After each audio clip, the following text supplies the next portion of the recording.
Oh my God. So, brothers and sisters, do you have? Yeah, I got a sister. And they're younger, obviously. No, sister's older. I have this image of you coming out first, and your dad's like, "Fuck that!" Right? And just make a whole bunch more. Let's make more. I need a DH. Yeah, I'm not resting on that. Nothing. No, I have.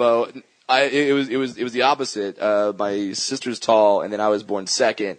And after that, they're like, "We're done," because God only knows what's coming out third. If it goes like girl, midget, what the fuck is going to come out next? Amputee. Exactly. We had to amputate his legs in utero. He was in horrible. He stepped on a landmine in Nam. Yeah. What? My baby? Yeah. We don't know how it happened either. Don't yell at me. I'm a doctor. He's got stories, bro. You weren't there, man. And your sister's in Orange County too? Yeah. I'd love to meet your sister and your family. Oh, they're cool. I realized as Sid was coming out of my mouth, I realized that's going to sound bizarre. I'd love to meet your sister. Right. No, I bet she's a real good time. No, it's bad. She was backstage at April Foolishness. I heard. And yeah, I'm completely kidding. Yeah, exactly. And she was. This is going to make it sound even worse for her. She was in the dressing room of Jim Jeffries, and but I was there too. And my sister just keeps insulting me, like keeps throwing out dwarf jokes, and Jim doesn't know we're related. So Jim comes up, he's like, "Hey, I don't know who you are, but this is my friend.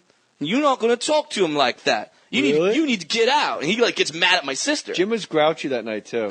Jim was an odd, grouchy guy. He killed. I don't know why. He did great. Pre-kill, he was oddly. It was weird. But yeah, he got mad at my sister, and then my sister's just like, "Dude, that's my fucking brother. I mess with him all the time." And then it went like he totally switched. Like, "Oh, well, carry on." Like, fuck with him. Being a midget has got to be like another level of negative attention that no one can possibly comprehend. Yeah. And like no minority can say shit. No, like you could be blind, you could be, in a wheelchair, like nothing garners more like, look, there's a midget. Yeah. And like black people could say like, "Hey, we had to drink in another fountain," and I could be like, "Yeah, you could reach the fountain, fucker." Yeah, I would have. I couldn't even get to my fountain. So really enjoy your roller coaster ride. Yeah, Anthony. But if I ever meet a midget named Anthony, I'm just gonna hand him $100 bill. It's on. No, but and here's the thing I try to explain to people is it's strange because I could do stand up and do an hour show and kill and have everyone tell me how funny I am and be laughing and be great, and then I walk outside, and no matter how much of a high I'm on at that point, a kid will still see me and go, "Mommy, what the hell is wrong with him?" And you're like, "Oh right, oh that whole thing. Okay, cool." It seems like the only way to circumvent midgetdom is to be famous. Yeah. It like really the is. only way to live a somewhat and I know people are going to lose their shit. Little people will be like, I live a normal life. No, you don't. No, you don't. And stop fucking telling me you're just like everyone else. We're not. Because I don't get on a ladder to get my fucking groceries out of my drawer or whatever. If you look at my car, I have a bucket handle attached to some fishing wire that is on my trunk. So when it opens up upward ways, I can still grab it and yank it and slam my trunk. Wait, you just explained the game Mousetrap. What are you doing? What the heck? What Little Rascals jalopy do you drive? Oh my God. You're like Spanky and algebra. Get my fishing wire. I'm going to get something out of the... I close my trunk where a boot has to hit a marble. It goes down a track. The diver goes into the bowl. I'm telling you, if you stand on second, Bradley, he wasn't going to strand me out there. No, absolutely not. The boot kicks a marble, lights the candle. But specifically, like not a handle, a bucket handle. Yeah, bucket handle. What are you talking about? I took a bucket of paint that I wasn't using anymore, and I cut off the handle, and I attached it to some wire, and I attach the wire to my trunk because my trunk opens upwards. And when it's open, trunks open upwards. On a Mini Cooper, it does. It's a car I drive. By the way, Brad, of course, pulls up in a Mini. I do. It fits, people. I didn't do it for the joke. It fits. I can reach everything. It's good. And whenever I get out of the car, someone always looks at me and goes, "I knew it!" It's insane. So the handle helps you reach your own trunk?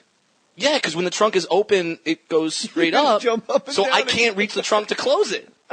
I can't. I have to ask. Why not just a rope? That's too easy.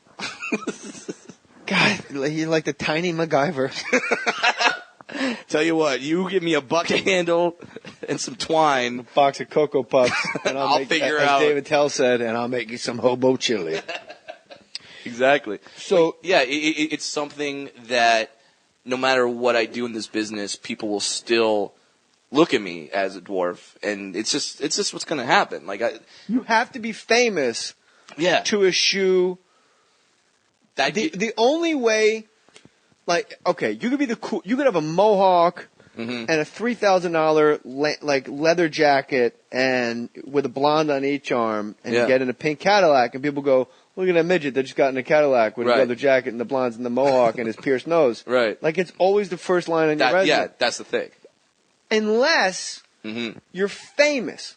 Then it's, hey, I saw that dude from blankety blank, or then midget Brad Williams becomes almost the same lexicon in the way of speaking of, like, the Puerto Rican guy, the black guy. It becomes the norm to the speaker because they're so familiar with your work. Like Peter Dinklage, no one's like, "Oh my God, look at that." They go, "Holy shit, fucking Peter Dinklage just walked by." Game of Thrones. And they go, "Who's Peter Dinklage?" And they go, "You ever watch Game of Thrones? You know the midget guy?" It's the same. Then it becomes almost like, the black guy that plays hockey? Yeah, the one on Vancouver right now, I think. There's a few actually now. Well, it's funny you say that because, I mean, I didn't think about becoming a comedian, but my dad literally trained me to be a comedian in a way that he told me from a very young age that, listen, people are going to be staring at you your whole life. Give them something positive to look at. Like, because no matter what you do, people will be staring at you. They're going to have comments. They're going to say things. Have a quick joke. Hit them back with something. Do an observation about them. Do something of that nature. And he would literally train me. I'd be 4 or 5 years old, and my dad would make fun of me, but then say, "Okay, now hit me back." That's called something. Alcoholism, Brad. Well, yeah, that too. Look at my little son. He looks like shaped like a rattle. Look at that head. You think I could ever satisfy my wife after that head passed through it? Oh, God. Here comes the Moroccan in sneakers. My son, the Morocco. They call me Cuban Pete. Yeah.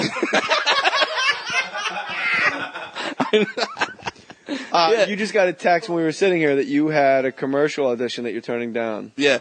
Because it's for a jockey, and like they want a jockey. I'm like, I'm not a jockey.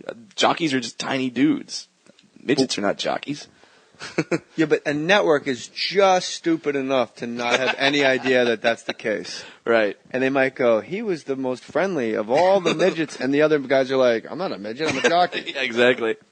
Yeah, I've just never seen that. It's weird. Can you say what the product was, or you can just tell me later? Yeah, I'll tell you off air. Something completely bizarre, like ragu. Every commercial's so stupid. Like, I can't sleep. Abe Lincoln's playing chess with a woodchuck in my kitchen. Like, yeah, naturally you need a sleeping pill for that. Absolutely. When dead presidents who've had their brains blown out are playing chess with rodents in your kitchen. That was like an actual ad or something, wasn't it? Yeah, it was for Lunesta. Yeah. And then a deep sea diver goes by in the background. You're like, what? If you're not sleeping, you need to move. Right. Like, I hope you're sleeping and this is your dream. Yeah. Because shit, that's a lot of crazy stuff. Oh, but yeah, but it's a thing where no matter what I do, people will still say that. It's like when I auditioned for Last Comic Standing, post you were gone. Yeah. I did my audition and like they laughed and the fake judges passed me. I say fake because that was the year they used like NBC actors as the Who are the judges? The people from The Office, Oscar Nunez and the blonde girl. I don't know. I don't know her name. But yeah, two judges. Yeah, is it and Meadowlark Lemon? I don't know what her name is. And then they were laughing. They're like, "This is great." And then one of the producers came out to me and said, "Hey, we can't pass you because Josh Blue won a couple years ago, and we don't want people to think that disabled people just automatically win the show." And they literally that's a lawsuit. Is it? I don't know. You sounded like an audience member of Good Times. Mm-hmm. Tell him, Flo. I tell you. Come on, Florida. Mm-hmm. Yeah. Like I've been saying. You got to sue, girl. Get your money. Mm-hmm. Right on. But yeah, like they're comparing me to Josh Blue, and I'm like, the dude's got palsy. Is it palsy or MS or? Josh has palsy. There's another dude that's on the Mencia coaching tree. We should get him on the podcast. Yeah. I get tweets from people saying, "When's Josh Blue coming on?" I'm like, soon, I guess. Yeah. Josh is so funny. But yeah, like he's got palsy. You think he can fight? Well, because he's got no control over that arm. Like he's got that one palsy arm that's just out to the side and doing shit that he's not even aware about. So he can come with you at a punch that he didn't even know was coming. Yeah, so, he doesn't have any tells. Nothing. So it's weird your dad trained you to be a comic instead of saying, like, I'm going to make sure you're a black belt so nobody can pick on you. Well, because still, a black belt midget is still a midget. Like, still, what are you going to do, man? Like a black belt girl? Yeah. When people go like, hey, you better be careful, his girlfriend's a black belt. And you're like, really? I'll kick the shit out of his fucking girl. Are you for real? Right. You've heard that, right? Yeah. People are like, I don't know, you don't want to mess with her. She's a black belt. I'll headbutt her face. She'll go down and weep in the street. Are you fucking kidding me? I don't care if she's I'm not going to get in a dojo with her and get in a stance. Right, exactly. Like we're just talking about in a bar. And let me qualify. Let me qualify exactly what I'm saying. Because I know every female black, I know Gina Carano and, yeah, they can kill Rousey. Rhonda? Right. Who was the girl in Rousey? Haywire? I know, that was Gina Carano. Okay. I know these girls, if I step into an octagon, are kicking the living shit out of me. Right. But those are I'm not talking about MMA chicks like Ronda Rousey. That's professional. And Kaufman and those chicks. I'm talking about like when your friend's girlfriend's been taking karate since she was like 19, now she's 30, she has a black belt, and they're like, yeah, you don't want to mess with Gina, she's got a black belt. Well, you know what? No one punched Gina in the face as a child. Right. For fun. Like, Gina didn't have to get a bathroom pass 10 minutes before school ended because there was two Guidos that were going to beat the living shit out of her because, are you looking at me? You're like... You fucking looking at me? You're like reading from my biography right now.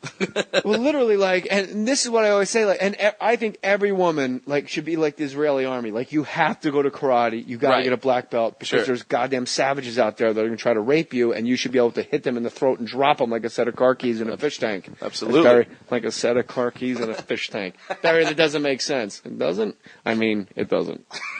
Still, 100% approval. But when you tell me, like, your girlfriend, who's a black belt, can beat me in a fight. Who you've hung out with, who looks at the boyfriend like, hey, I'm having trouble opening this jar. And that's my... She's going to kick my ass? Really? And yes, if we got a stance and they said, okay, ready, go, then she's going to kick the shit out of me. Sure. But look, in a bar, if some shenanigans go down and I go, Gina, look, he's drunk, bang, headbutt to the face, it's over. Done. Because they don't teach that. Right. And especially girls haven't grown up getting hopefully, haven't grown up getting pummeled, unless you grow up in the Williams household where your father just makes you a comic and abuses your sister to be strong. Nah, she was fine. But like he would literally make fun of me all the time. But he would do it, and then I'd like start crying and stuff. He'd be like, no, I don't mean it. Just hit me back. Like, no, it's fine. Wouldn't it have just been easier to hang a heavy bag in the garage? Maybe. I don't know. Because then your dad has to stay sharp. Like, he's driving home. What was his job?